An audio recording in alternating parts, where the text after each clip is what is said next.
Thank you for joining us for another insightful interview with the IEEE Standards Association.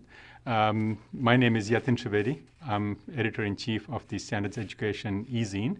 And my guest today is Karen Bartleson, President-elect of the IEEE Standards Association for 2013 and 2014.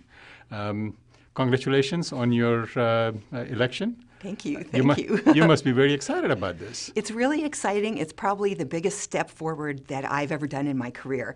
So there's lots to look forward to, and I'll probably learn more than I could ever imagine. So it's very exciting. It's very much an honor as well. Right. Now, you've been involved in standards development for a while and a number of governance activities within IEEE.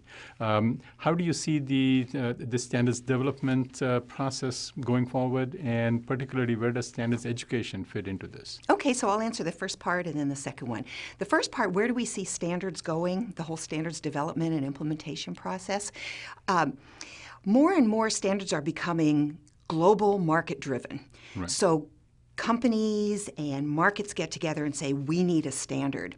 And a good example would be IEEE 802's family of standards. In particular, Wi-Fi is a good example, where markets say, we need to be able to communicate our devices wirelessly all over the world.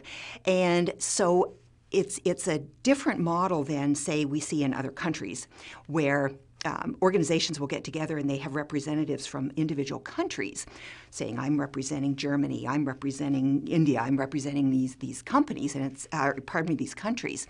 So instead of that model, which is very well proven and it has served the world very well, we see in parallel this market-driven standards activity coming up as well. There's a new technology that's coming, and that should be standardized so that everybody can play into that. Exactly. Right.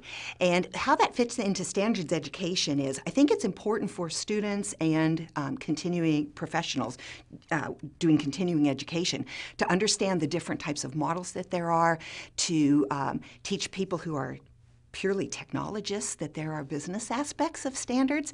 Right. And this was part of the little book that I wrote, The 10 Commandments for Effective Standards, to get people to be aware of the whole ecosystem, for lack of a better word, of things that affect the standards process and the implementation of them in products.